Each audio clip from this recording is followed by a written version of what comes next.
तो आइए चर्चा शुरू करते हैं, क्योंकि मुद्दा बहुत अहम है। बहुत अहम नहीं है, भारत और पाकिस्तान के रिश्तों को लेकर के सबसे ज्यादा अहम है कि जब दोनों देशों का अवाम, दोनों देशों के लोग प्यार और मोहब्बत चाहते हैं तो फिर दोनों के बीच जहर कौन घोल रहा है। न केवल यहां पर मेरे साथ एक अच्छा खासा पैनल इस पर डिबेट के लिए है, हमारे साथ दिन न्यूज लाहौर से भी जुड़ेगा और उनके भी पैनलिस्ट होंगे, पीजे मीर साहब वहां होस्ट होंगे। लेकिन उससे पहले मैं यहां इंट्रोडक्शन करा दूं, वेद प्रताप वैदिक साहब हमारे साथ हैं, सीनियर जर्नलिस्ट। इसके अलावा शिवशंकर मुखर्जी साहब हैं, एक्स डिप्लोमेट, हमारे साथ स्टूडियो में मौजूद हैं। हमारे साथ रिटायर्ड कर्नल अनिल कौल वीर चक्र यहां पर मौजूद हैं और हमारे साथ निकिता सिंगला हैं, इंटरनेशनल अफेयर्स कंसल्टेंट हैं। और हम इनसे चर्चा शुरू करते हैं जब तक दिन न्यूज हमसे जुड़ता है। निकिता, मैंने सुना है कि आप जब पिछले दिनों पाकिस्तान गई तो आपके घर वालों ने कहा कि अरे ये कहां जा रही हो, वो तो बहुत खतरनाक मुल्क है, वहां तुम्हें नहीं जाना चाहिए। लेकिन आप अभिभूत हो गई, मिसमराइज्ड हो गई जब आप पाकिस्तान पहुंची, आपका जिस तरीके से वहां स्वागत किया गया। वापस लौटकर आपने अपने घर वालों को क्या बताया, कैसे समझाया कि वो एक खतरनाक मुल्क नहीं है? शुक्रिया सवाल के लिए। मैं जैसे ही मैंने सोचा कि मुझे पाकिस्तान जाना है तो पाकिस्तान से हर जो चीज जुड़ी होती है जिसमें शब्द पाकिस्तान आ जाए वहीं खौफ से भर जाता है, नफरत से भर जाता है। चाहे वो पाकिस्तान पर पढ़ना हो, चाहे वो पाकिस्तान पर लिखना हो, चाहे वो पाकिस्तान जाना हो।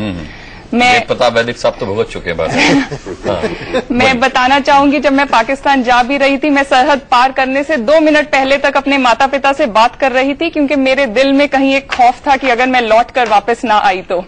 लेकिन जब मैं वहां गई तो पाकिस्तानियों ने जो हमारी मेहमान नवाजी की वो इतनी अच्छी थी कि मैं पूरी चौंक गई। मैंने कभी जिस तहजीब से, जिस इज्जत से, जो सम्मान उन्होंने हमें दिया भारतीय दल होने के नाते, वो इतना अच्छा था कि जब मैं वापस आई मैंने सबके साथ अपना अनुभव बांटा कि मेरे पाकिस्तानियों ने कैसे मेहमान नवाजी की। तो मेरे माता पिता ने बोला तुम अगली बार जाओ तो हमें जरूर साथ में लाहौर लेकर जाना।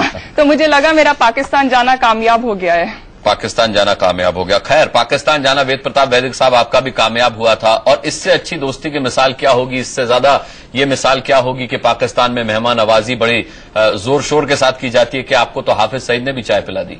हाँ हाँ बिल्कुल, मुझे क्या चाय पिलाई, वो मोदी को खाना खिलाने के लिए तैयार है। हाफिज सईद से इतने कठोर सवाल मैंने किए, इसके बावजूद नाराज होने की बजाय वो बड़े एहतराम के साथ मेरे साथ पेश आए और बाहर तक छोड़ने आए। बड़ी धूप थी, जून का महीना था, और बहुत विनम्रता से कहा कि देखिए मैं तो बिल्कुल बेगुनाह हूं, जबकि घंटे भर में मैंने सिद्ध कर दिया कि यूनाइटेड नेशंस, अमेरिका की सरकार, भारत की सरकार और पाकिस्तान की अदालतें भी कुछ हद तक उनको, पाकिस्तान की अदालतें कुछ हद तक और ये तीनों संस्थाएं बहुत हद तक, पूरे हद तक उनको गुनहगार मानती है। इसके बावजूद वो बाहर तक छोड़ने आया और ये कहने लगा हाफिज सईद मुझसे कि मुझे आप इंडिया बुलाएं, मैं इंडिया के लोगों से आमने सामने बात करना चाहता हूं। तो मैंने कहा कि जब अदालत के सामने आपने जुर्म मंजूर नहीं किया तो आप लोगों के सामने क्या मंजूर करेंगे? खैर, हम हाफिज सईद की नहीं बल्कि उसकी मेहमान नवाजी की, पाकिस्तान की मेहमान नवाजी की बात कर रहे हैं। अनिल कौल साहब, पाकिस्तान से आपका भी अच्छा खासा वास्ता रहा है, आप क्या देखा आपने पाकिस्तान में? वाकई क्या इस तरीके का खुलूस है जिस तरीके का निकिता ने देखा या वेद प्रताप वैदिक साहब वहां से एक्सपीरियंस करके आए हैं? क्या वाकई वो लोग इसी कदर मोहब्बत से पेश आते हैं? देखिए अनुराग, मेरा जो एक्सपीरियंस है वो करीब 1 महीने का है, और जब मैं चैंपियंस ट्रॉफी के दौरान पाकिस्तान क्रिकेट टीम का सिक्योरिटी इंचार्ज था, और मैं इतना कह सकता हूं कि एक, वो बड़े मिलनसार लोग हैं, 2, उनको सियासत से या लड़ाई झगड़े से या दंगा फसाद से कोई लेना देना नहीं है। आपने अभी अपने इंट्रोडक्टरी रिमार्क्स में बोला लाहौर से मेलबोर्न तक आवाज उठ रही है, तो मैं ये एक टी शर्ट दिखाना चाहता हूं जो कह रहे हैं कि अगर हिंदुस्तान जीतेगा तो ये तो पाकिस्तान का टी शर्ट है। जी हाँ, ये मेरे को एज ए सुवेनियर दिया गया था यूनुस खान ने, अच्छा, जो कैप्टन थे उस समय पाकिस्तान टीम के। बट कहने का मेरा तात्पर्य यह है कि एक नजरिया है कि अमन रहे, चैन रहे, तरक्की हो, बहाली हो, इसमें ये कौन ऐसा कर रहा है?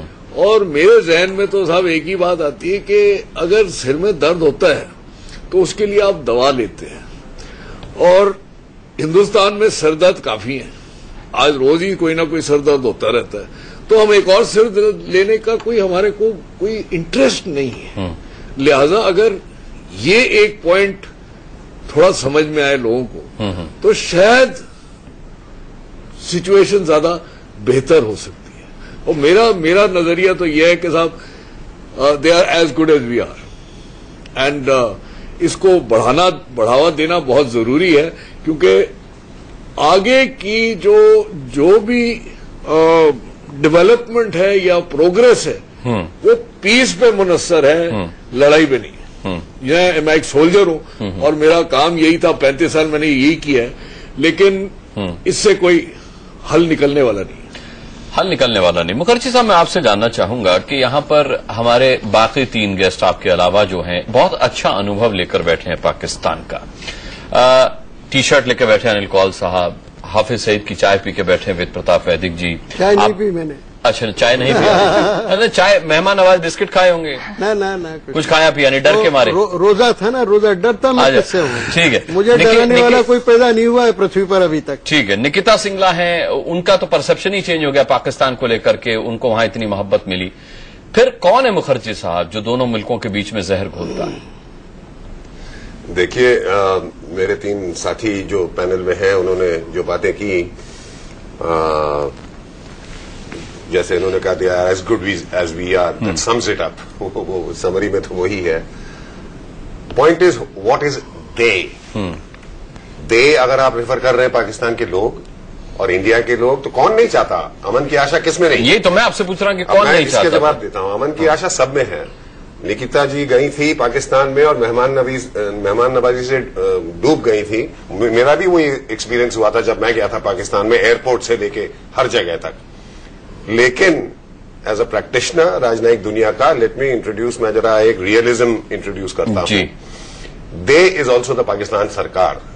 पाकिस्तान सरकार जो है, जो पाकिस्तान को रूल करता है, that is the Pakistani army. अब ये जो अमन की आशा है, जैसे एक्सपीरियंसेस हम लोगों को होते हैं पाकिस्तान में, बहुत बढ़िया एक्सपीरियंसेस होते हैं। पाकिस्तानियों को भी इंडिया में जब आते हैं बहुत ही बढ़िया एक्सपीरियंसेस होते हैं, वो लिखते हैं उसके बारे में, बोलते हैं उसके बारे में, और इसको बढ़ावा देना चाहिए। परंतु एक मेहमान नवाजी इस तरफ है, दूसरी तरफ हमें ये, अगर अमन की आशा को रियलिटी में बदलना चाहें, तो मैं राजनयिक तरीके से सरकार के ये पॉलिसी के तरह से ये कहूंगा कि एक तरफ तो वो रहा, लेकिन दूसरी तरफ रहा एक जो आप जहर घोलने की बात कर रहे हैं, वो है पाकिस्तान का एक्सपोर्टिंग आतंकवाद टू इंडिया। अब हाफिज सईद को वैदिक साहब ने बोला, वो कह रहे थे मैं इंडिया आने को तैयार हूं वगैरह। मुझे हाफिज सईद को इंडिया में देखने की जरूरत नहीं है, अनलेस वो आए यहां पर ट्रायल के लिए, या वो वहां जेल में जाएं, या कैपिटल पनिशमेंट फेस करें, या जो भी करें, जो उनके खिलाफ बहुत कुछ सबूत है। मैंने एक बार अपने एक बहुत ही मशहूर फॉरेन सेक्रेटरी जो थे मनी दीक्षित, उनसे एक बार पूछा था एग्जैक्टली ये सवाल जो आपने किया अभी, कि इंडिया और पाकिस्तान में आप तो वहां हाई कमिश्नर रह चुके हैं, फॉरेन सेक्रेटरी रह चुके हैं, नेशनल एडवाइजर रह चुके हैं, नेशनल सिक्योरिटी एडवाइजर, तो आप बताइए क्या, व्हाट इज द फ्यूचर? उन्होंने कहा, देखो गुफा के अंत में चिराग जरूर है, लेकिन गुफा बहुत लंबा है। There is light at the end of the tunnel, but it's a very long tunnel. और वो टनल चिराग पहुंचने के लिए, ये जो पीपल टू पीपल रिलेशंस है, जो सब लोग इसकी बात करते हैं, that is important, but it is not enough. जब तक आतंकवाद नहीं बंद होगा, एक तरफ मेहमान नवाजी, दूसरी तरफ मेरे जवानों को गला काट के ले जाएं और गोला बारूद करें बॉर्डर पे, और बॉम्बे करें, और पार्लियामेंट पे अटैक करें, ये दो चीजें साथ नहीं चलेंगी। तो let me just introduce that bit of realism. अगर ये थोड़ा एटमॉस्फेयर उससे बदला होगा, but I think being realistic is better than being romantic. ठीक है, वेद प्रताप वैदिक साहब, दिए दोनों तरफ से जलाए जाने चाहते हैं, यहाँ का आवाम भी, वहां का आवाम भी, यहाँ के लोग भी, वहां के लोग भी, पर ये अंधेरी गुफा किसने बनाई है?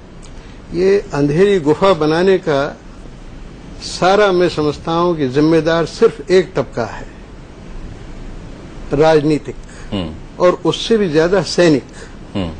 पाकिस्तान में जिस दिन सेना का शिकंजा ढीला पड़ेगा, आप ये समझ लीजिए कि उस दिन रिश्ते एकदम नॉर्मल हो जाएंगे। अभी मुखर्जी साहब ने कहा कि दोनों चीजें साथ नहीं चल सकती, पीपल टू पीपल रिलेशनशिप और जिस तरह की साजिश वो हमारे मुल्क के खिलाफ करते हैं। बदकिस्मती ये है कि बिल्कुल यही चल रहा है। मैं पाकिस्तान पहली बार नहीं गया हूं और 2-4-8 दिन नहीं रहा हूं। पाकिस्तान 30-40 बार जा चुका हूं और एक महीने रहा हूं और पाकिस्तान का चप्पा चप्पा मैंने घूमा है। दर्जनों वहां के राष्ट्रपति, प्रधानमंत्री और अपोजिशन के लीडर मेरे व्यक्तिगत मित्र हैं। उन सबसे जब आप बात करें और हजारों आम आदमी, पाकिस्तान 30-40 बार जा चुका हूं और एक महीने रहा हूं और पाकिस्तान का चप्पा चप्पा मैंने घूमा है। दर्जनों वहां के राष्ट्रपति, प्रधानमंत्री और अपोजिशन के लीडर मेरे व्यक्तिगत मित्र हैं। उन सबसे जब आप बात करें और हजारों आम आदमियों से मैं मिलता रहा हूं, उनसे मैं खुल के बात करता हूं भारत के प्रति, ये जानते हुए कि मैं भारतीय हूं और कई बार ये नहीं जानते हुए कि मैं भारतीय हूं।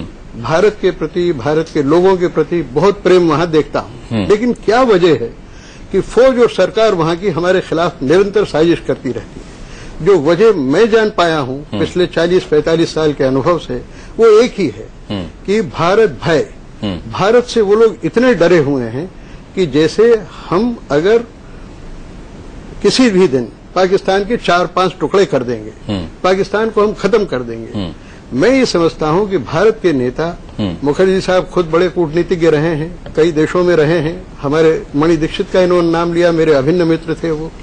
हम लोग सिर्फ कूटनीतिज्ञों से बात करते हैं, नेताओं से बात करते हैं। मैं समझता हूं कि पाकिस्तान के फौजियों से बात करना और सीधी बात करना बहुत जरूरी है। अमेरिका के लोग जब वहां के प्रधानमंत्री को बुलाते हैं तो वहां के सेनापति को ही बुलाते हैं, सीधी बातचीत करते हैं। नहीं, ठीक है, असली ताकत फौज के हाथ में, ठीक है, नेताओं के हाथ में नहीं है। बिल्कुल ठीक कह रहे हैं। लेकिन अनिल कौल साहब, ये सवाल समझ में नहीं आता मेरी कि आखिर पाकिस्तान के लोग हमसे डरते क्यों हैं?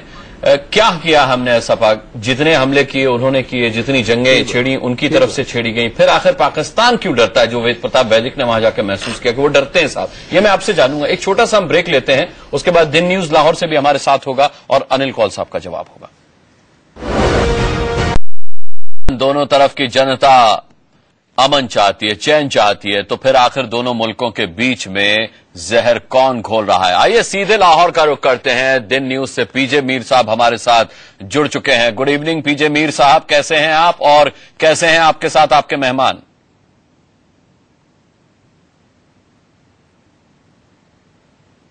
बिल्कुल ठीक ठाक। वेलकम टू पाकिस्तान अनुराग। बड़ा अच्छा टॉपिक आपने सिलेक्ट किया है। मैं अपने पैनल को इंट्रोड्यूस करता हूं। मेरे साथ as always Iftikhar Ahmed, Pakistan political commentator, debater and of course columnist, और उनके साथ हैं आज हमारे साथ पहली दफा मुनीजा बसीर हसन। इनकी बेटी हिंदुस्तान में गई, नाजिया हसन, आपने सुना होगा, और उस वक्त वहां के फिल्म फेयर अवार्ड्स और व्हाट नॉट वो उनको दिए गए। एंड बहुत मैं समझता हूं कि उनका जो खैर मकदम हिंदुस्तान में किया गया, दैट वाज आउटस्टैंडिंग। और दोनों बहन भाई जोएब एंड नाजिया। फिर मेरे साथ है रफाकत अली खान। ये एक पाकिस्तान के बहुत बड़े आर्टिस्ट हैं and one of the leading I would say artist of Pakistan. ये आज हमारे साथ हैं। और उनके साथ है मोहम्मद इलियास। ये अनुराग, इन्होंने पाकिस्तान के लिए क्रिकेट भी खेली है, 20 टेस्ट खेले थे, और ये वो शख्स हैं कि जिसको सर डोनाल्ड ब्रैडमैन ने कहा था कि he is the best batsman I have ever seen after Archie Jackson. तो ये आज हमारा पैनल है। आज आपकी तबीयत कुछ नासाज लग रही है मीर साहब, आज आपकी तबीयत कुछ नासाज लग रही है।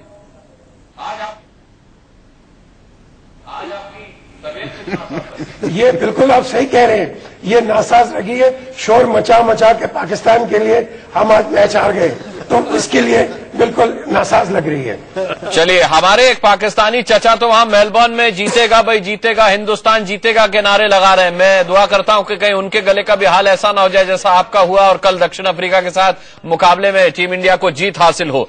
सबसे बड़ा सवाल तो यही है कि देखिए, पाकिस्तान के लोग ये नारे लगाते कि जीतेगा भाई जीतेगा, इंडिया जीतेगा। चचा ये भी कह रहे थे कि भाई पाकिस्तान और इंडिया के बीच जो मुकाबला हुआ वो बेशक पाकिस्तान जीत जाए, लेकिन वर्ल्ड कप इंडिया को जीतना चाहिए। जब दोनों मुल्कों के बीच, दोनों मुल्कों के लोगों के बीच इतनी मोहब्बत है मीर साहब, तो फिर ये दोनों देशों के बीच जहर कौन घोल रहा है?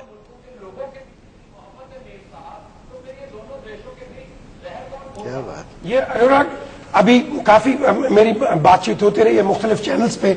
मैंने हमेशा कहा है कि पाकिस्तान और हिंदुस्तान हम एक ऐसा हाइप क्रिएट कर देते हैं कि instead of playing the game हम दोनों कहते हैं जीतेंगे। और भाई आप पहले क्रिकेट तो खेलो। ये जो जीतने का जो एक ढंग रचा लिया है, इसमें हम अपने टीमों को खराब करते हैं, अपने सपोर्टर्स को आप कह लो अगर जीत गए तो हाइप पे हो जाए, हार गए तो डिसअपॉइंटमेंट हो जाती है। I think we should play the game of cricket और इसको एंजॉय करो आप। ठीक है, लेकिन जब आप दोस्ती की बात करते हैं जी, मैं भी सुन रहा था वेदक साहब को। ये तो मेरे घर आके इन्होंने खाना खाया, मेरे घर आए और इनको हमने लाहौर दिखाया। और इनसे आप पूछें कि खुदा की कसम जो प्यार हमारे दिलों में है, ये वेदक साहब बैठे हैं कि लोग प्यार करते हैं एक दूसरे से। ये चंद लोग होते हैं जो मैं समझता हूँ आपके साथ रफाकत भाई बैठे। रफाकत भाई से पूछिए हिंदुस्तान में उन्हें मोहब्बत में जो मिली है उसमें कोई कमी रही क्या कभी? रफाकत भाई से पूछिए, कभी कोई मोहब्बत में कमी रही हो हिंदुस्तान की तरफ से? जी रफाकत, कभी कोई मोहब्बत जी बिल्कुल ये सच्ची बात है। अर्ली 50s में मेरे फादर उस्ताद नज़ाकत अली खान, सलामत अली खान, मेरे चचा, उनको बड़ी पजीराई मिली। राज कपूर साहब ने उनको अपने भाइयों की तरह रखा। ये एक हिस्ट्री है। और मुझे तो ये भी एक रिवायत मिलती है कि नेहरू साहब ने पूछा था जनरल अयूब से कि आपके यहाँ दो भाई हैं नज़ाकत अली खान, सलामत अली खान, उनका क्या हाल है? तो इसका मतलब है कि उधर से भी और इधर से भी लोग काफी करीब है। और अगर मैं बॉलीवुड का क्रेडिट देता हूं तो महेश भट्ट साहब को देता हूं, जिन्होंने हमें अपनी फिल्मों में गवाया। और वो एक द गेट वे। रफाकत भाई कुछ हो जाए, न्यू टैलेंट ऑफ पाकिस्तान, कुछ हो जाए, ये क्रेडिट उनको जाता है। कमी किसी किस्म की कोई नहीं है। रफाकत भाई कुछ हो जाए। सुना दीजिए, बड़ा मजा लगा। मेंढा इश्क भी तू, मेंढा यार भी तू, मेंढा दीन भी तू, ईमान भी तू, मेंढा जिस्म भी तू,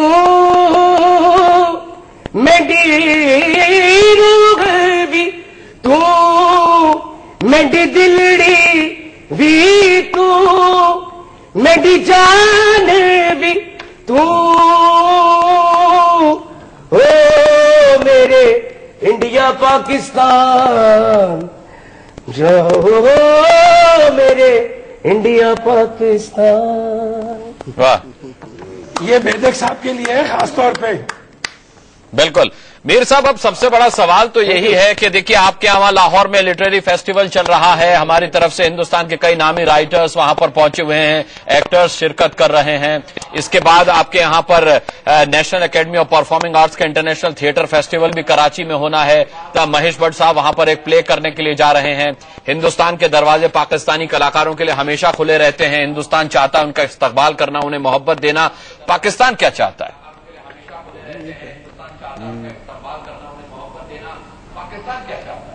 बिल्कुल यही चाहता है। पाकिस्तान चाहता है कि एक दूसरे, देखिए हम अपने नेबर्स चेंज नहीं कर सकते, ये रिश्तेदारियां आप नहीं तोड़ सकते। इसके अंदर दूसरे लोग आते हैं जो मैं समझता हूं कि हिंदुस्तान के अंदर और पाकिस्तान के अंदर इन दोनों को दूर रखते हैं। और ये हमें एम्बेसडर्स चाहिए।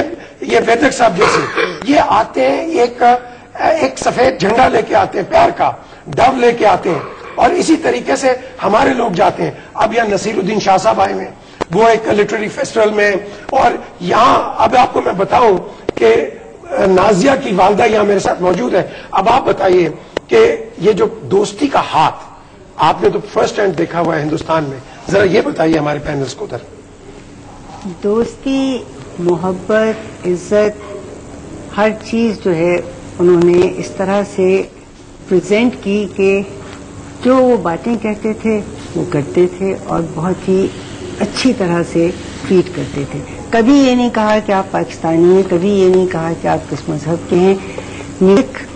एक कॉमन चीज थी और ये ख्वाहिश कि पाकिस्तान और हिंदुस्तान और करीब आए। और वो नाजिया से कहते थे कि बहुत बड़ी तुमने बात की है, तुम्हें नहीं पता, यू क्रॉस्ड बाउंड्रीज। यानी उस वक्त ये कोई सोचना आसान नहीं था कि इंडियन फिल्म में पाकिस्तानी लड़की जाके गीत गाएगी, लेकिन हमारे अपने मुल्क को भी मैं क्रेडिट देती हूँ कि अगर कोई शरंगेज होते तो वो शोर मचा देते। ना पाकिस्तान में ये हुआ, ना हिंदुस्तान में ये हुआ। उस चीज की खूबसूरती आज तक नजर आ रही है।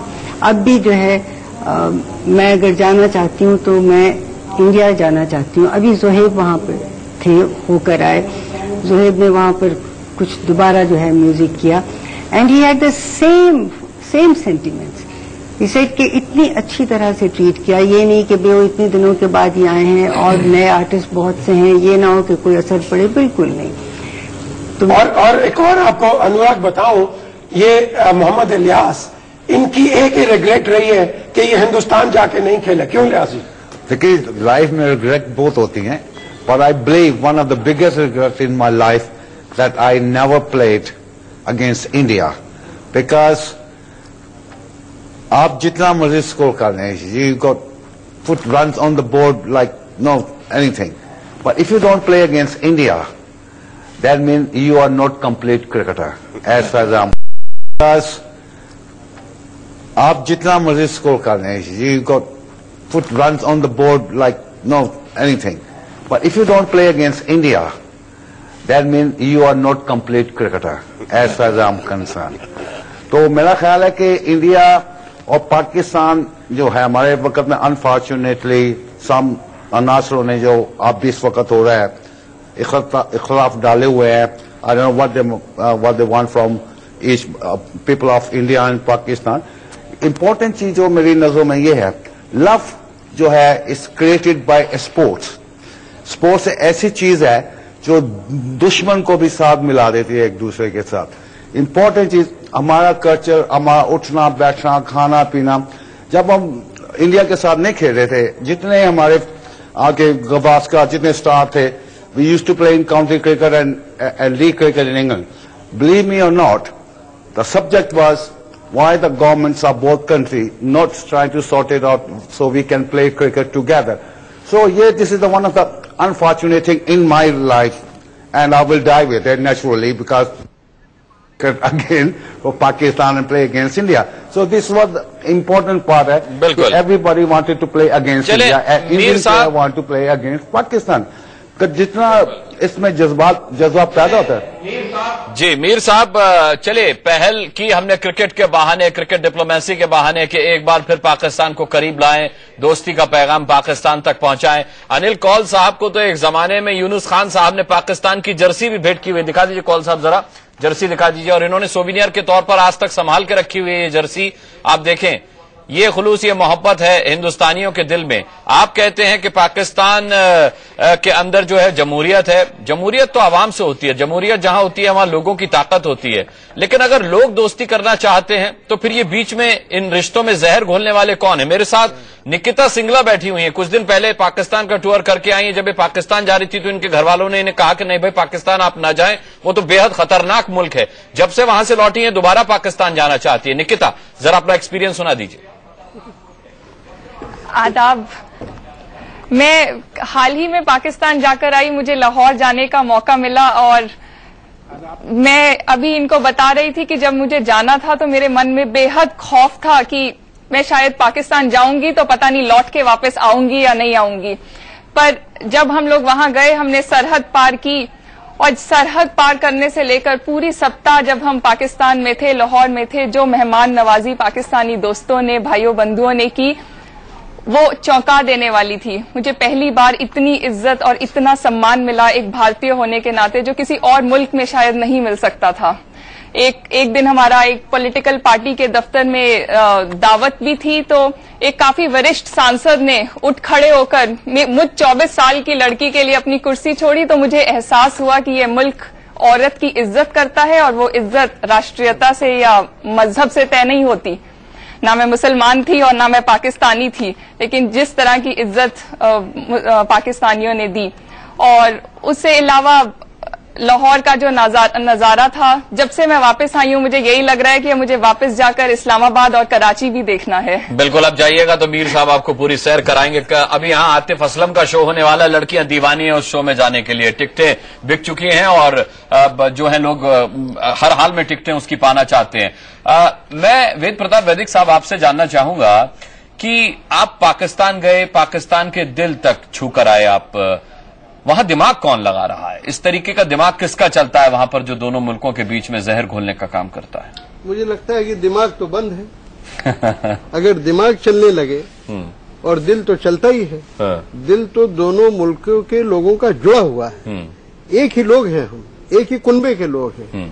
दिमाग बंद कर रखा है, और दिमाग बंद करने की वजह मुझे ये लगती है, जो मैं शुरू में कह रहा था कि शुरू से जब से पाकिस्तान बना है, बल्कि बनने के पहले से उनके दिल में एक दहशत बैठा दी गई है कि हिंदुस्तान अगर मजबूत हुआ, हिंदुस्तान अगर बहुत पैसे वाला हो गया, तो वो पाकिस्तान को खत्म कर देगा। ये बिल्कुल बेजा डर है, ये बिल्कुल मसनूई डर है, बिल्कुल आर्टिफिशियल डर है। ये डर किसी तरह से पाकिस्तान के दिमाग से निकाल दिया जाए तो अब फौज की कोई जरूरत ही नहीं रह जाएगी। अब नेपाल हमसे डरता है क्या? भूटान हमसे डरता है क्या? बांग्लादेश हमसे डरता है क्या? बहुत बढ़िया। ये मुल्क कोई हमसे डरते नहीं है, इसलिए उनसे रिलेशंस बिल्कुल नॉर्मल हैं। पाकिस्तान में ये जो भारत भय की ग्रंथि है, भारत के डर की जो गांठ अंदर बंधी हुई है, इस गांठ को फौज नहीं खोल सकती है, इसको सियासत नहीं खोल सकती है, उसको मोहब्बत खोल सकती है। उसको रिश्ते जो आप बना रहे हैं, जैसी बहस आप करवा रहे हैं टेलीविजन चैनल पर, ऐसी बहसें खोल सकती है, हमारी यात्राएं खोल सकती है। जो ये बिटिया गई वहां पर, क्या निकिता नाम है तुम्हारा? मेरा तो 30 बार जा गया मैं पाकिस्तान। अब मुझे पाकिस्तान में कोई होटल में रहने नहीं देता है। पाकिस्तानी भाई अपने घरों में रखते हैं, और मैं वेजिटेरियन हूं, मैं किसी से नहीं कहता हूं कि गोश्त मत खाओ। पीजे मीर साहब के यहां भी गया तो इन्होंने मेरे लिए, और इन्होंने क्या, मियां नवाज शरीफ के यहां जाता हूं, आसिफ जरदारी के यहाँ जाता हूँ, बेनजीर भुट्टो जब थी अक्सर उनके यहाँ जाता था, और सारे लोग सबके यहाँ जाता हूँ, बलूचों के यहाँ, पठानों के यहाँ, सिंधियों के यहाँ, सब मेरे लिए वेजिटेरियन खाना बनाते। और जिनके घर में रुकता हूँ मैं, कराची में या लाहौर में, इस्लामाबाद में, वो अपने घर में गोश्त नहीं आने देते। मैं उनसे कहता भाई तुम तो खाओ ना, लेकिन भारतीयों के लिए इतना एहतराम, इतनी इज्जत, इतना प्यार कि मतलब वो लोग बिछे जाते हैं। तो वेद प्रताप वैदिक साहब, वहां से भी जितने आर्टिस्ट आते हैं वो वापस जाना ही नहीं चाहते हैं। यहाँ पर इतना खुलूस, उन्हें इतनी मोहब्बत मिलती है, आप देखें। लेकिन अदनान सामी साहब पाकिस्तान जाना नहीं चाहते हैं, तो कुछ ना कुछ वजह तो होगी। इफ्तिखार अहमद साहब, पाकिस्तानियों के जहन में हिंदुस्तान को लेकर ये डर किसने बिठाया है?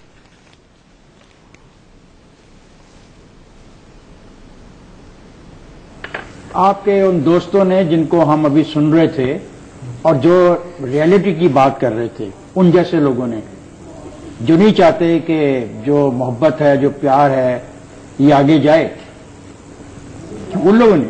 वरना किसकी बात कर रहे हैं आप?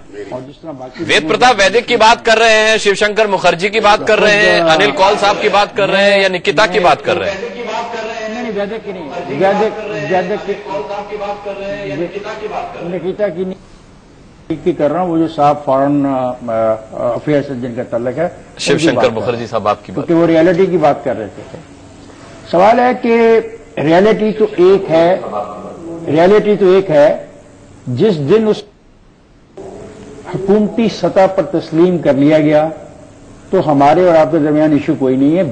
20 बार हम आपको कह चुके हैं।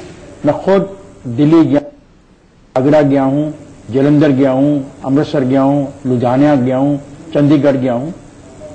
जो एक नॉर्मल बिहेवियर लोगों का, वही था हमारे साथ। जैसे और जब जैसे निकिता कह रही है और जिस तरह विदिक कह रहा है कि लोग घरों में बुलाते हैं, उसकी एक वजह कि हमारे ऐसी कॉमन चीजें हैं जो बहुत पुरानी हैं।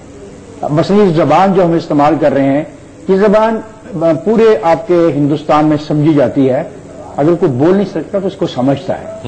आपके पहनावे, आपका खाना, हमारे खाने, भला कोई वेजिटेरियन हो, हमारे देहातों में भी जहां पे गोश्त नहीं, लोग कम खाते हैं, तो उनकी सब्जी में भी वही निखार होता है जो हिंदुस्तान की सब्जी में होता है। जब भी हम जाते हैं हिंदुस्तान तो हमें बहुत ज्यादा पनीर खाने को मिलता है। तो हर खाने में जो पनीर का तस्वर है, तो हमारे फ्रंटियर में नहीं इस्तेमाल। लेकिन उस लजीज सब्जी में मिर्ची आप झोंक के डाल देते हैं। मुखर्जी साहब पर आपने इफ्तिखार साहब सवाल खड़े कर दिए। मैं तो करता हूं, मैं मुखर्जी साहब पर सवाल खड़े कर दिए। मुखर्जी साहब सवाल, मुखर्जी साहब मैं डाल देता हूं। नहीं, एक सेकेंड। हाँ, बोले। किसी पर सवाल नहीं, मुझे पहले बात पूरी कर लेंगे, करें। भला कितना बोलने दीजिए। मैं आपसे ये कहना चाहता हूं, अब हमेशा ये आपके साथ डिबेट में मैं ये कह रहा हूं कि देखो, लेट्स रियलाइज वन थिंग, आप एक हकीकत हो, पाकिस्तान एक हकीकत है, नंबर वन। नंबर टू, जो हमारा आपका जो फिनिश एजेंडा है, अनफिनिश एजेंडा 47 का, उसको उसी तरीके से तय कर लो जिस तरीके से आप चाइना के साथ डायलॉग कर रहे हो। चाइना से आपके इख्तिलाफात हैं, लेकिन दूसरी तरफ आप चाइना के साथ बहुत अच्छे संबंध भी बनाए बैठे हो। तो आओ एक स्टेप आगे आओ। जब तक ये स्टेप आगे नहीं आओगे और जब तक ऐसे दोस्त जजमेंट देने ठीक है, शिवशंकर मुखर्जी के पास आपके खोल रहे हैं। पाकिस्तान की तरफ से इफ्तिखार अहमद साहब ने ब्रेक पर जाने से पहले कहा कि उनके वो दोस्त हैं जो मुखर्जी साहब जैसी जमात में आते हैं। मुखर्जी साहब, बहुत बड़ा एलिगेशन आप पर उन्होंने लगाया, आप तो एक्स डिप्लोमेट रहे हैं, आप कैसे पाकिस्तान के अवाम के जहन में डर पैदा कर सकते हैं हिंदुस्तान के लिए? जी, जो उन्होंने कहा वैसे तो I don't want to blame him, I take it as a compliment. कोई कमबख्त ऐसा नहीं होगा दोनों देशों में या किसी भी देश में जो अमन की चाहत नहीं करता हो। लेकिन टीवी में उतना टाइम नहीं है सारे इनके पॉइंट्स को जवाब देने के लिए, तो मैं उनकी जो इम्पोर्टेंट मुद्दे हैं उस पर ही वो करता हूं। उन्होंने बोला unfinished agenda of India from 1947। Unfinished agenda India का बिल्कुल नहीं है। India is very comfortable with what it is, barring the fact of whatever disputes there are between Pakistan, जो हम चाहते हैं कि शांति के हिसाब से सॉल्व हो जाए। पाकिस्तान अनफॉर्चुनेटली अनफिनिश्ड की बात जो हुई, Pakistan is not a failed state, it's an unfinished state. आप उसी टाइम वॉर में फंसे हुए हैं जो 1947 में था। और ये पीपल टू पीपल की जिन सब लोगों ने बात की, आपके तरफ से भी इस तरफ से भी, जो पीपल टू पीपल रिलेशंस की बात है, जो जिसकी टोटली सपोर्ट करनी चाहिए, लेकिन जो पॉलिसीज हैं देशों के वो अनफॉर्चुनेटली पीपल उस तरह से नहीं बनाती। आपका जो एस्टेब्लिशमेंट है पाकिस्तान में, दैट एस्टेब्लिशमेंट बनाती है, और वो establishment is dominated by the army.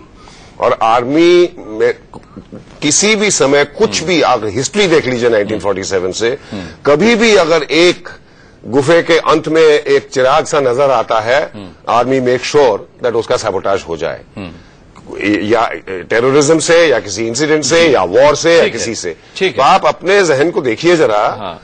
दोनों तरफ मैं बिल्कुल मानता हूं कि पाकिस्तान के लोग हमारे ही तरह लोग हैं, अमन चाहते हैं, लेकिन एक चीज अगर अलग करें तो हमको भी काम करना है, हमको भी अपने पब्लिक को एजुकेट करना है कि ये दुश्मन देश नहीं है, हमारा साथी है, हम दोनों के लिए राष्ट्रीय हित में है।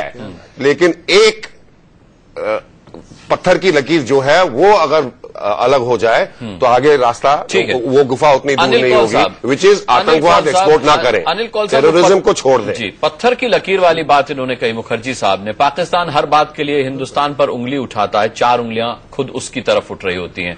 47 की बात इन्होंने की। मैं तमाम जंगें गिना सकता हूं जो पाकिस्तान की तरफ से शुरू की गई, पाकिस्तान ने हमेशा पहल की। फिर ये हमारा अनफिनिश्ड एजेंडा कैसे हो सकता है? अनुराग, बड़ी अफसोस की बात है, और मैं आज शेयर करना चाहता हूं on this international television network कि मेरे दादाजी गुजरांवाला के कलेक्टर थे, मेरे पिताजी गवर्नमेंट कॉलेज लाहौर में पढ़े हुए, और आज मैं ऐसे बेवकूफ मुद्दे पे बातचीत कर रहा हूं कि कौन बीच में उंगल डाल रहा है, कौन क्या कर रहा है।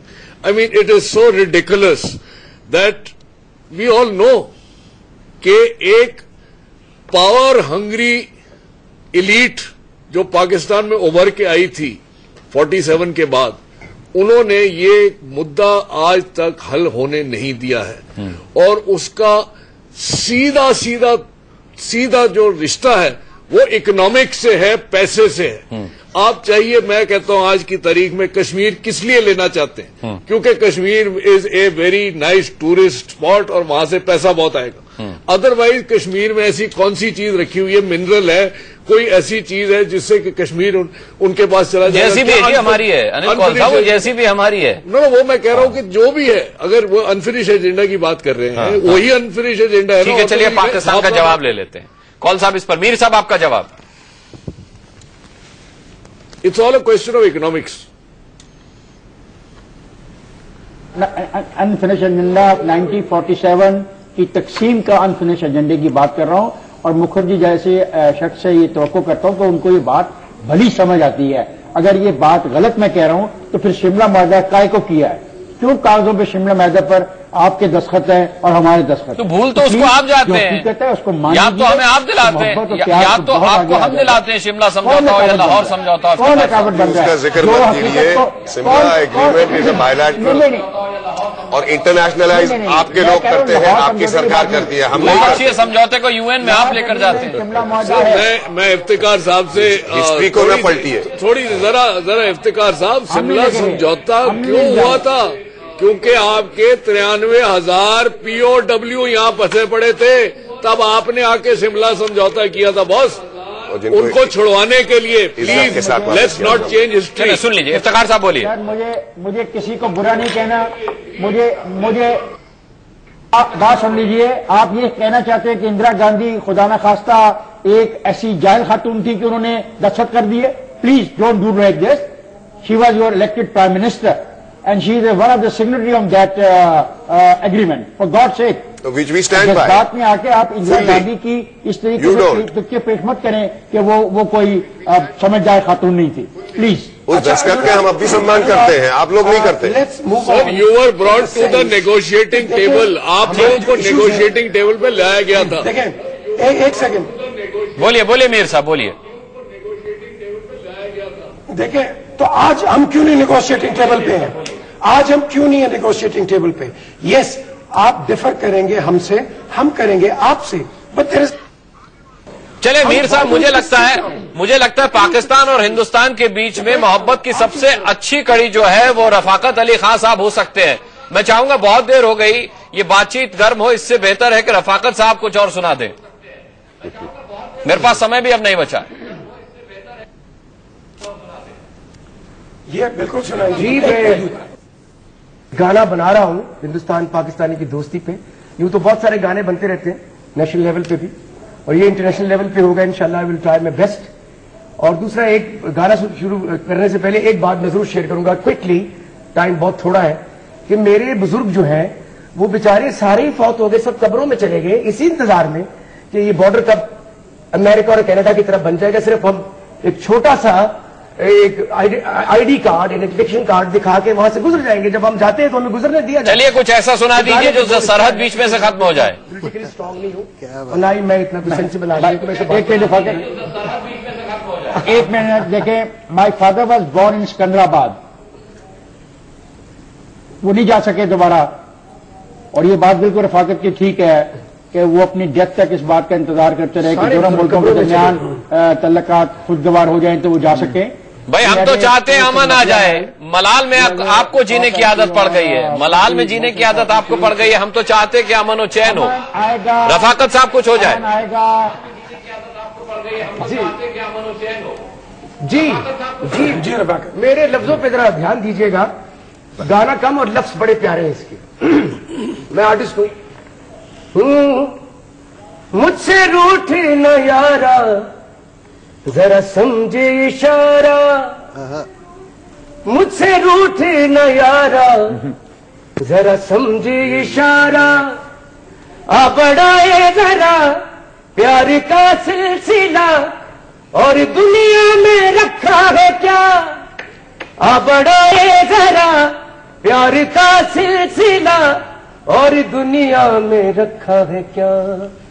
मुझसे रूठे न यारा, जरा समझे इशारा।